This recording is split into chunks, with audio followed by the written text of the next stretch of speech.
नमस्कार मंडळी, दिल्लीकर मराठी या यूट्यूब वाहिनीवर मी शीतल तुम्हा सर्वांचं अगदी मनपूर्वक स्वागत करते। आज या व्हिडिओद्वारे मी तुम्हाला श्री सत्यनारायण भगवानांची कथा सांगणार आहे। आपल्यापैकी बरेचसे जण दर पौर्णिमेला आपल्या घरी सत्यनारायणाची पूजा ठेवत असतात, तर मग तेव्हासुद्धा तुम्हाला ही कथा ऐकता येईल। हा व्हिडिओ तुम्ही त्यासाठी सेव्ह करून घेऊ शकता। त्याचबरोबर एकादशीच्या दिवशीसुद्धा सत्यनारायणांची पूजा करणं किंवा त्यांची कथा ऐकणं खूप लाभदायक ठरतं।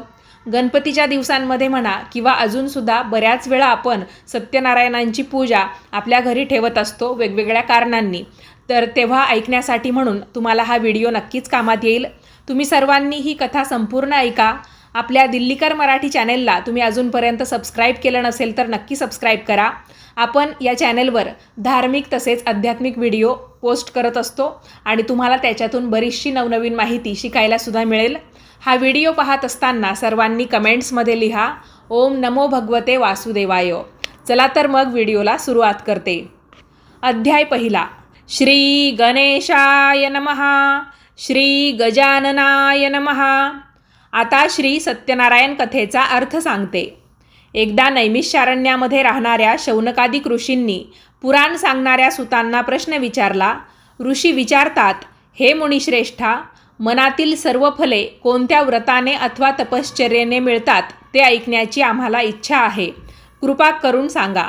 सूत सांगतात, मुनिहो, नारदांनी हाच प्रश्न भगवान महाविष्णूंना विचारला। त्यावेळी विष्णूंनी नारदांना जे सांगितले तेच मी तुम्हाला सांगतो, शांत चित्ताने ऐका। एकदा महायोगी नारदमुनी जनतेवर दया करावी अशा बुद्धीने अनेक लोकात फिरत असता मनुष्य लोकात आले आणि मनुष्य लोकात आपल्या पूर्वकर्माप्रमाणे अनेक योनींमध्ये जन्म घेऊन अनंत प्रकारची दुःखे सर्व लोक भोगीत आहेत असे पाहून कोणत्या साधनाने त्यांची दुःखे नाहीशी करता येतील हा विचार करून नारदमुनी वैकुंठात गेले। त्या वैकुंठात 4 हातामध्ये शंख, चक्र, गदा व कमळ धारण केलेल्या व पायापर्यंत रुळणारी वनमाळा गळ्यात घातलेल्या स्वच्छ वर्णाच्या नारायण भगवंताला पाहून त्यांची स्तुती करण्याला त्यांनी प्रारंभ केला। नारद म्हणाले, ज्याचे स्वरूप, वाणी व मन यांना न कळणारे आहे व जो अनंत शक्तिमान आहे, तो उत्पत्ती, मध्य व नाश यांनी रहित आहे, मूळचा निर्गुण आहे व जगाच्या आरंभकाळी तो 3 गुणांचा स्वीकार करतो व जो सर्वांचे मूळ कारण असून भक्तांची दुःखे नाहीशी करतो, त्या नारायणाला माझा नमस्कार असो। नारद मुनींनी केलेली स्तुती ऐकून भगवान विष्णू नारदाजवळ बोलले। भगवान म्हणाले, मुनिवरा, आपण कोणत्या कामासाठी आलात? तुमच्या मनात काय आहे ते सर्व मला सांगा, मी त्याचे समर्पक उत्तर तुम्हाला देईल। नारद म्हणाले, हे भगवंता, मृत्यूलोकातील सर्व लोक आपण केलेल्या पापकर्माप्रमाणे अनेक योनींमध्ये जन्म घेऊन विविध प्रकारची दुःखे भोगीत आहेत। नारद म्हणाले, हे भगवंता, आपली कृपा जर माझ्यावर असेल तर या सर्व लोकांची दुःखे लहान अशा कोणत्या उपायांनी नाहीशी होतील ते सर्व सांगा, माझी ऐकण्याची इच्छा आहे। यावर भगवान म्हणतात, हे नारदा, लोकांवर कृपा करण्याच्या हेतूने तू जो प्रश्न विचारलास तो फारच सुंदर आहे। म्हणून जे व्रत केल्याने जीवाची सर्व दुःखे नाहीशी होतात ते व्रत मी तुला सांगतो, तू ते श्रवण कर। हे वत्सा नारदा, तुझ्यावर माझे प्रेम असल्यामुळे स्वर्गलोकात किंवा मनुष्य लोकात आजपर्यंत कोणालाही माहिती नसलेले व महापुण्यकारक असे व्रत आज मी तुला सांगतो।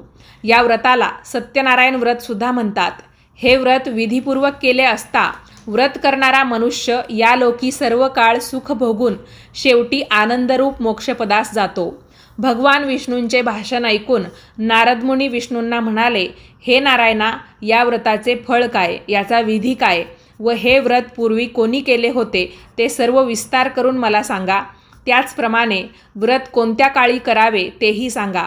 हे नारदाचे भाषण ऐकून भगवान म्हणाले, नारदा, हे व्रत दुःख, शोक यांचा नाश करणारे असून धनधान्य यांची समृद्धी करणारे आहे, तसेच सौभाग्य व संतती देणारे, सर्व कार्यांमध्ये विजयी करणारे हे आहे। हे व्रत भक्ती व श्रद्धा यांनी युक्त होऊन ब्राह्मण व बांधव यासह धर्मावर निष्ठा ठेवून प्रदोषकाळी सत्यनारायणाचे पूजन करावे। केळी, दूध, शुद्ध तूप, साखर, गव्हाचा रवा यांचा केलेला प्रसाद भक्तियुक्त अंतःकरणाने सत्यनारायणाला अर्पण करावा। गव्हाचा रवा न मिळेल तर तांदळाचा रवा घ्यावा। साखर न मिळेल तर गूळ घ्यावा. वरील सर्व वस्तू सव्वा प्रमाणाने एकत्र करून त्यांचा प्रसाद सत्यनारायणाला अर्पण करावा. आपले बांधव आणि मित्र यासह सत्यनारायणाची कथा ऐकून ब्राह्मणाला दक्षिणा द्यावी व नंतर बंधुबांधवांसमवेत सत्यनारायणांसमोर गायन तसेच नृत्य करावे. हे पूजनादी सर्व कृत्य पवित्र देवालयामध्ये करून सत्यनारायणाचे स्मरण करीत करीत घरी यावे किंवा आपल्या घरी देवघरामध्ये पवित्र ठिकाणी करावे. पूर्वी सांगितल्याप्रमाणे भक्तिभावाने हे व्रत केले असता मनुष्याच्या सर्व इच्छा पूर्ण होतात. कलियुगामध्ये सर्व जीवांना दुःखनाशाचा हा एक सोपा उपाय आहे. सत्यनारायण कथेतील प्रथम अध्याय या ठिकाणी पूर्ण झाला. आता अध्याय दुसरा. भगवान म्हणाले, नारदा, हे व्रत पूर्वी कोणी केले होते ते सांगतो. ऐक. सुंदर अशा काशीनगरामध्ये एक दरिद्री ब्राह्मण राहत होता. भूक व तहान यांनी पीडित होऊन तो ब्राह्मण पृथ्वीवर रोज फिरत असे. आचारनिष्ठ व धार्मिक ब्राह्मणांवर कृपा करणारा भगवान त्या दुःखी ब्राह्मणाला पाहून भगवंतांनी वृद्ध ब्राह्मणाचे रूप घेतले व काशीनगरातल्या त्या ब्राह्मणाला त्यांनी प्रश्न विचारला. हे ब्राह्मणा, तू दुःखी होऊन दररोज पृथ्वीवर कशासाठी फिरतोस? ते सर्व ऐकण्याची माझी इच्छा आहे. हे ब्राह्मण श्रेष्ठा, ते तू मला सांग. हे वृद्ध ब्राह्मण रूपी भगवंताचे भाषण ऐकून तो ब्राह्मण म्हणाला, मी अतिशय दरिद्री ब्राह्मण आहे. मी भिक्षा मागण्यासाठी दररोज पृथ्वीवर फिरतो. हे भगवंता, दारिद्र्य नाहीसे करण्याचा एखादा उपाय आपणास माहिती असेल तर तो कृपा करून मला सांगा. असे ब्राह्मणाचे भाषण ऐकून भगवान म्हणाले, सत्यनारायण नावाचा विष्णू सर्वांच्या सर्व इच्छा पूर्ण करून मनातील फळ देणारा आहे. जे व्रत केले असता मनुष्य सर्व दुःखातून मुक्त होतो व त्या सत्यनारायणाचे पूजनात्मक उत्तम व्रत तू कर. त्यानंतर ब्राह्मणाला पूजनाचे सर्व विधान सांगून सत्यनारायण प्रभू तिथेच गुप्त झाले. वृद्ध ब्राह्मणाने सांगितलेले व्रत मी अवश्य करीन असा ध्यास दरिद्री ब्राह्मणाला लागल्यामुळे त्याला रात्री झोप लागली नाही. नंतर तो ब्राह्मण सकाळी उठून मी आज सत्यनारायणाचे व्रत करीन असा मनाशी निश्चय करून गावात भिक्षा मागण्यासाठी गेला. त्याच दिवशी त्या ब्राह्मणाला खूप पैसा मिळाला व त्याने पूजनाची सर्व तयारी करून आपल्या बांधवांसह सत्यनारायणाचे पूजन केले. नंतर तो दरिद्री ब्राह्मण सर्व दुःखातून मुक्त झाला. सत्यनारायण व्रताचा हा प्रभाव होता व धनधान्यांनी तो समृद्ध होऊन आनंदी देखील झाला. त्यावेळेपासून तो ब्राह्मण प्रत्येक महिन्याला सत्यनारायणाचे व्रत करू लागला. या व्रतामुळे तो सर्व पापातून मुक्त देखील झाला. अंती दुर्लभ अशा मोक्षाला गेला. ब्राह्मण हो, ज्यावेळी हे सत्यनारायण व्रत जो कोणी मनुष्य भक्तिभावाने करील त्यावेळी त्याचे सर्व दुःख नाहीसे होईल. मुनी हो, याप्रमाणे नारायण भगवंताने नारदांना सत्यनारायणाचे व्रत सांगितले. तेच मी तुम्हाला सांगितले, अन्य काय सांगू? ऋषी पुन्हा विचारतात, त्या ब्राह्मणापासून हे व्रत कोणी ऐकले व नंतर कोणी प्रत्यक्ष हे व्रत केले ते सर्व ऐकण्याची इच्छा आहे आणि तशी श्रद्धा पण आहे. यावर सूत म्हणतात, मुनी हो, हे व्रत पृथ्वीवर कोणी केले ते सांगतो, ते ऐका. एकदा हा ब्राह्मण आपल्या वैभवाप्रमाणे आपले बांधव व इष्टमित्र यासह आनंदाने व भक्तीने हे व्रत करीत असताना लाकडे विकणारा मोळीविक्या त्या ठिकाणी आला. तो मोळीविक्या तहानेने व्याकुळ झालेला असल्यामुळे मस्तकावरील मोळी बाहेर ठेवून ब्राह्मणाच्या घरी गेला.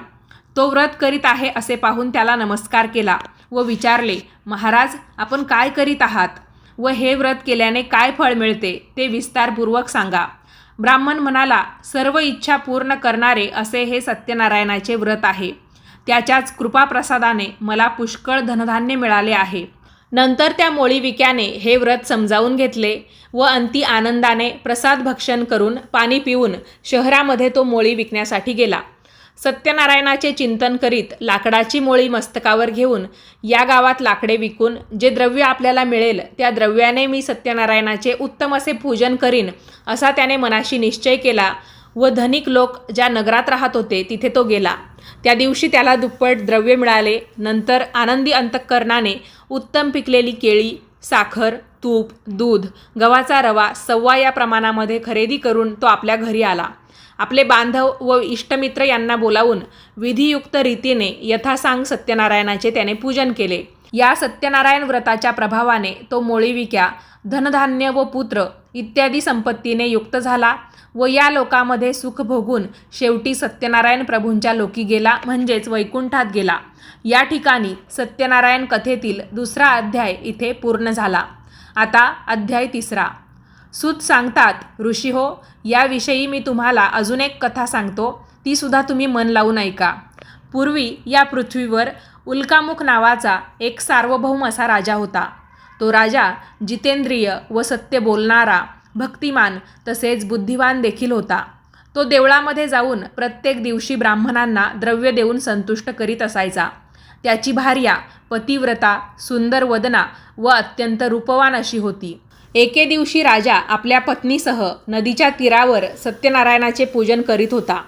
त्यावेळी साधू आणि व्यापारासाठी पुष्कळ असे द्रव्य घेऊन राजा पूजन करीत होता त्या ठिकाणी आला व नौका नदीच्या तीरावर उभी करून राजाच्या जवळ आला व व्रत करणाऱ्या राजाला पाहून अत्यंत विनयाने विचारू लागला. साधुवाणी म्हणाला, हे राजा, भक्तियुक्त अंतःकरणाने हे तू काय करीत आहेस ते मला सविस्तरपणे सांग, माझी ऐकण्याची इच्छा आहे. राजा म्हणाला, हे साधू, पुत्र, धन इत्यादी प्राप्त व्हावे या हेतूने अतुल तेजस्वी सर्व मनोरथ पूर्ण करणाऱ्या सत्यनारायण विष्णूंचे पूजनात्मक व्रत मी माझ्या बांधवांसह करीत आहे. राजाचे हे वाक्य ऐकून अत्यंत आदराने साधुवाणी म्हणाला, महाराज, आपण हे व्रत विस्तार करून मला सांगा. जसे सांगाल तसे मी करीन, पण मला हे व्रत नक्की सांगा, कारण मला पण संतती नाही, ती या व्रतामुळे नक्की होईल. असे बोलून व्यापारासाठी अन्य गावी न जाता आनंदाने साधुवाणी घरी परत आला व त्याने संतती देणारे हे व्रत आपल्या भार्येला सांगितले. ज्यावेळी मला संतती होईल त्यावेळी मी सत्यनारायणाचे व्रत करीन असा नवससुद्धा त्याने केला. अशा प्रकारचे व्रत शीलवान साधुवाण्याने आपल्या लीलावती नावाच्या भार्येला सांगितले. नंतर धार्मिक व पतिव्रता अशी त्याची लीलावती नावाची भार्या आनंदी अंतःकरणाने पतीची सेवा करीत असताना सत्यनारायणाच्या कृपाप्रसादाने गर्भवती झाली. नंतर तिला 10वा महिना सुरू होताच एक कन्यारत्न प्राप्त झाले. ती कन्या शुक्ल पक्षातील चंद्राप्रमाणे प्रत्येक दिवशी वाढू लागली व म्हणूनच तिचे नाव त्यांनी कलावती असे ठेवले. नंतर काही दिवसांनी त्या लीलावतीने साधुवाण्याला गोडवाणीने प्रश्न विचारला, महाराज, पूर्वी नवस केलेले सत्यनारायणाचे व्रत आपण का करीत नाही? असा तिचा प्रश्न ऐकून साधुवाणी म्हणाला, हे प्रिये, कलावतीच्या लग्नाच्या वेळी हे सत्यनारायणाचे व्रत मी करीन. अशा प्रकारे भार्येचे समाधान करून व्यापारासाठी साधुवाणी दुसऱ्या गावाला निघून गेला. त्याची कन्या कलावती गुणांनी व वयाने मोठी होऊ लागली. साधुवाण्याने आपली मुलगी लग्नाला योग्य झालेली आहे असे पाहून मित्रमंडळींबरोबर विचार केला व लगेच उत्तम वर शोधण्यासाठी एका दूताला आज्ञा केली. तो दूत आज्ञेप्रमाणे वर शोधण्यासाठी कांचन नावाच्या नगराला आला. नंतर तो दूत एका वाण्याच्या मुलाला घेऊन परत आला. त्यावेळी सर्वगुण संपन्न व सुंदर अशा वाण्याच्या मुलाला पाहून त्या साधुवाण्याने आपल्या ज्ञातिबांधवांसह आनंदी अंतःकरणाने त्या वैश्यपुत्राला विधियुक्त कन्यादान केले. त्यावेळी दुर्दैवाने पूर्वी नवस केलेले सत्यनारायणाचे व्रत करण्यास तो विसरला. त्यामुळे भगवान त्याच्यावर रागावले. नंतर तो व्यापारात चतुर असणारा साधुवाणी काळाच्या प्रेरणेप्रमाणे व्यापारासाठी जावयासह निघून गेला आणि सिंधू नदीच्या जवळ असणाऱ्या रम्य अशा रत्नसारपुरामध्ये जाऊन आपल्या श्रीमान जावयासह तो साधुवाणी व्यापार करू लागला. ते दोघे चंद्रकेतूच्या नगरात व्यापार करीत असता त्यांचा काही काळ तिथे उत्तम गेला. इतक्यातच सत्यनारायण प्रभूंनी हा वाणी आपल्या सत्यनारायण पूजनाच्या प्रतिज्ञेपासून भ्रष्ट झालेला आहे, म्हणून याला भयंकर दुःख प्राप्त हो असा शाप दिला. शाप दिल्यानंतर थोड्याच दिवसात चंद्रकेतूच्या राजवाड्यात चोरी झाली व ते चोर चोरलेले द्रव्य घेऊन साधुवाणी ज्या ठिकाणी राहत होता त्या ठिकाणी आला. आपल्या मागून राजदूत येत आहे असे पाहून तो चोर घाबरला व चोरलेले द्रव्य साधुवाण्याच्या दाराजवळ टाकून तो चोर पळून गेला. इतक्यात ते राजदूत सज्जन साधुवाणी ज्या ठिकाणी राहत होता त्या ठिकाणी आले व त्यांनी चोरीस गेलेले राजद्रव्य त्या ठिकाणी पाहिले व हेच ते चोर आहेत असे समजून त्या दोघांना बांधले व आनंदाने धावत धावत त्या दोघांना आपणासमोर आणले आहेत, आज्ञा करावी. राजाने विशेष काही विचार न करताच त्यांना बंदीशाळेमध्ये टाकण्याची आज्ञा केली व लगेच राजदूतांनी त्या दोघांना बेड्या घालून किल्ल्यातील कारागृहामध्ये टाकले. त्यावेळी आम्ही चोर नाही असे ते म्हणत होते, परंतु सत्यदेवाच्या मायेमुळे त्यांचे बोलणे कोणी ऐकले नाही. उलट साधू वाण्याचेच सर्व द्रव्य जप्त केले.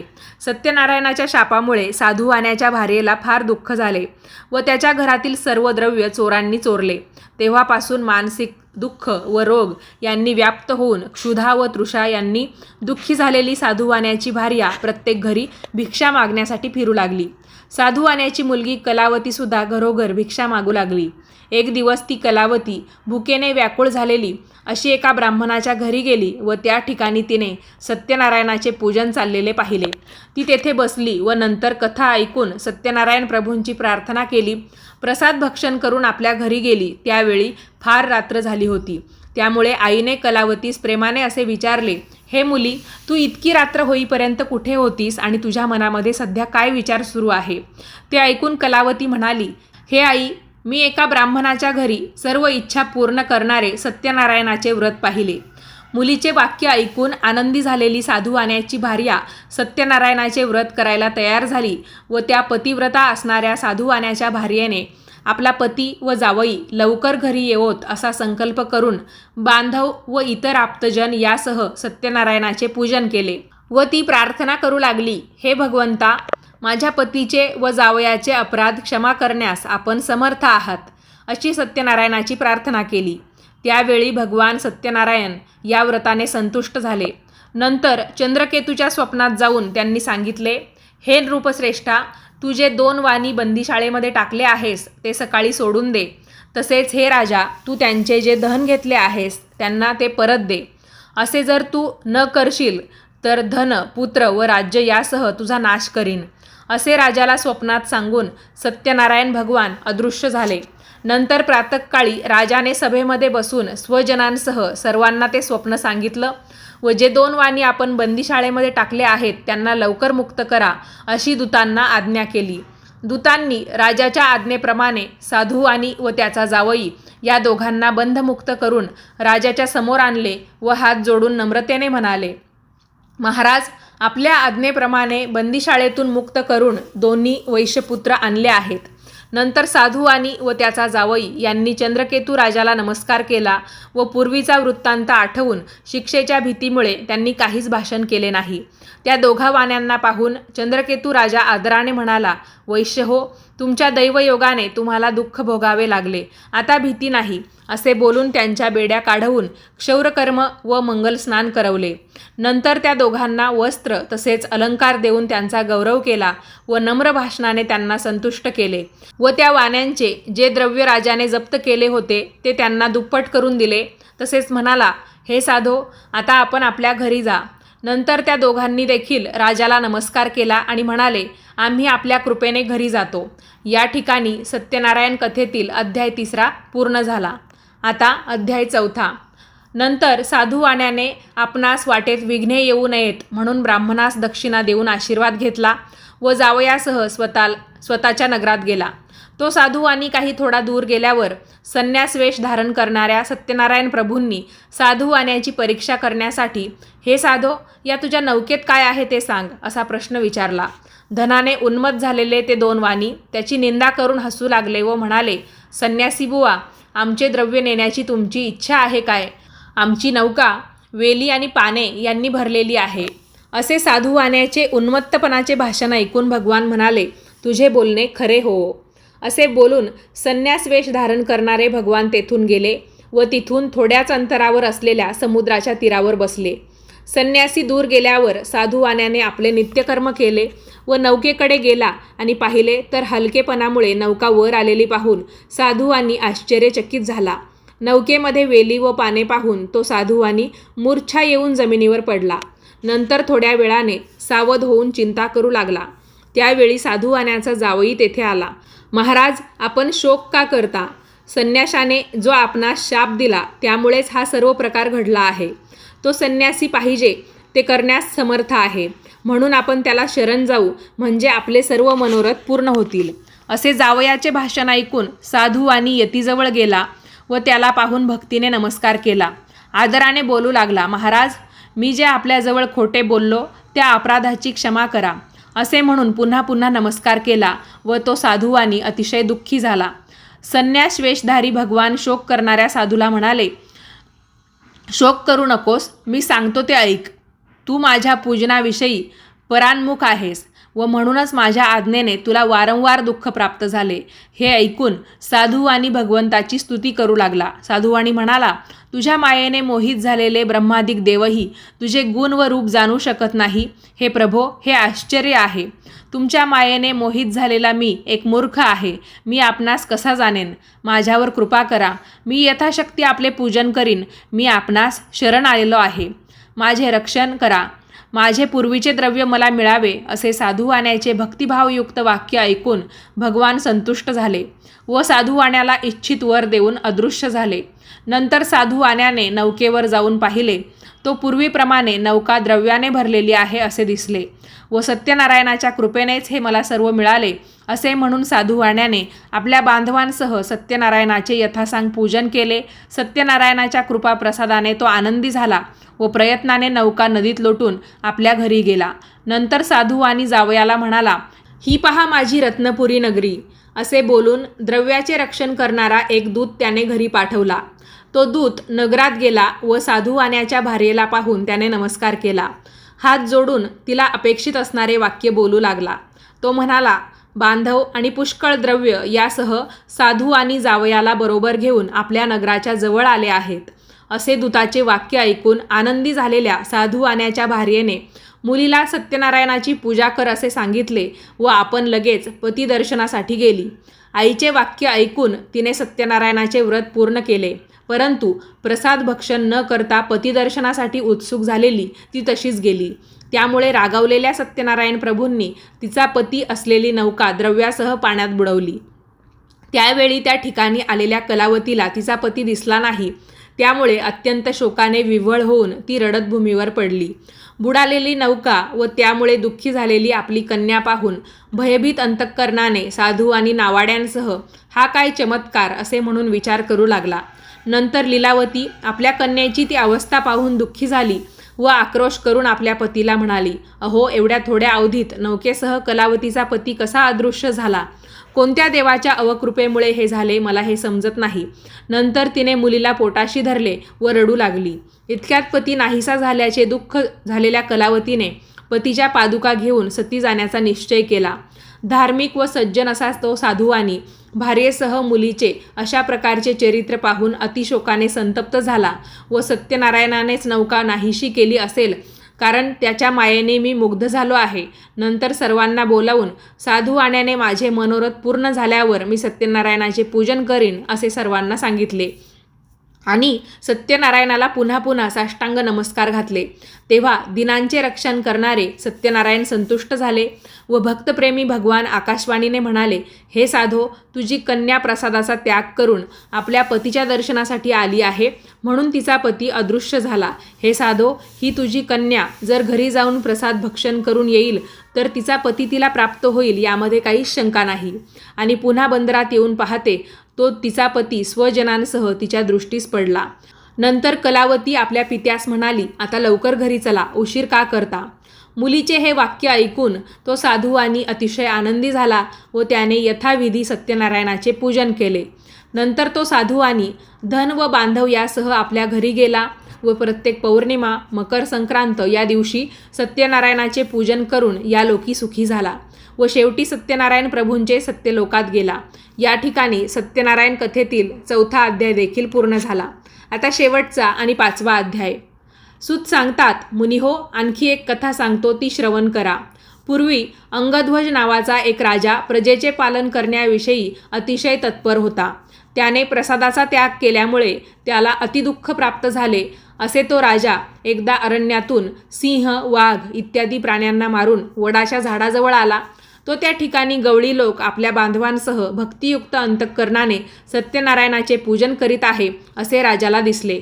परंतु राजा हे सर्व पाहून सुद्धा त्या ठिकाणी गेला नाही व त्याने सत्यनारायण भगवंतास नमस्कार देखील केला नाही. तरीसुद्धा गवळी लोकांनी सत्यनारायणाचा प्रसाद राजापुढे आणून ठेवला व नंतर भक्तियुक्त अंतःकरणाने किंवा भक्तिभावाने सर्व गोप बांधवांनी प्रसाद भक्षण केला व ते आनंदी झाले. राजा मात्र प्रसादाच्या त्यागामुळे अतिदुःखी झाला. त्या राजाचे 100 मुलगे व धनधान्यादी सर्व संपत्ती नाश पावली. हे सर्व सत्यनारायणाच्या अवकृपेनेच झाले असेल असे राजाला वाटले व ज्या ठिकाणी गोपांनी सत्यनारायणाचे पूजन केले होते त्या ठिकाणी त्याने जाण्याचा निश्चय केला. नंतर गवळी लोकांच्या जवळ गेला व त्यांच्यासह भक्तिश्रद्धेने युक्त होऊन यथाविधी सत्यनारायणाचे त्याने पूजन केले. त्यामुळे हा अंगध्वज नावाचा राजा धन, पुत्र इत्यादी ऐश्वर्याने संपन्न झाला व या लोकामध्ये सुखी होऊन शेवटी वैकुंठ लोकात गेला. हा सर्व लाभ त्याला सत्यनारायणाच्या पूजनामुळे झाला होता. म्हणूनच सर्वांनी सत्यनारायणाचे पूजन अवश्य करावे. जो कोणी अतिदुर्लभ असे सत्यनारायणाचे व्रत करतो व फळ देणारी अशी कथा भक्तिभावाने श्रवण करतो त्याला सत्यनारायणाच्या कृपेने धनधान्यादी सर्व वस्तूंचा लाभ होतो व जो दरिद्री असेल त्याला द्रव्य मिळते. जो बंधनात पडला असेल तो बंधनातून मुक्त होतो. जो भयभीत झाला असेल तो सत्यनारायणाच्या पूजनामुळे भीतीपासून मुक्त होतो. इच्छित संपूर्ण ऐश्वर्य या लोकी भोगून अंती तो सत्यनारायणाच्या नगरास जातो. ऋषी हो, जे व्रत केले असता मनुष्य सर्व दुःखांतून मुक्त होतो ते हे सत्यनारायणाचे व्रत मी तुम्हाला सांगितले. विशेषत्वे करून कलियुगामध्ये श्री सत्यनारायणाची पूजा ही अतिशय फलदायी ठरणारी आहे. या देवाला कोणी काल, कोणी ईश, कोणी सत्यदेव, कोणी सत्यनारायण असे म्हणतात. नाना रूपे धारण करून सर्व भक्तांच्या इच्छा पूर्ण करणारा असा भगवान कलियुगामध्ये सत्यनारायण व्रतरूपी होईल. मुनिश्रेष्ठ हो, जो कोणी ही सत्यनारायणाची कथा पठन करील किंवा श्रवण करील त्याची सर्व पापे श्री सत्यनारायणाच्या कृपेने नाहीशी होतील. या ठिकाणी श्री सत्यनारायण कथेतील 5वा अध्याय संपूर्ण झाला. बोला श्री सत्यनारायण भगवान की जय. ओम नमो भगवते वासुदेवाय. ओम नमो भगवते वासुदेवाय. ओम नमो भगवते वासुदेवाय. धन्यवाद.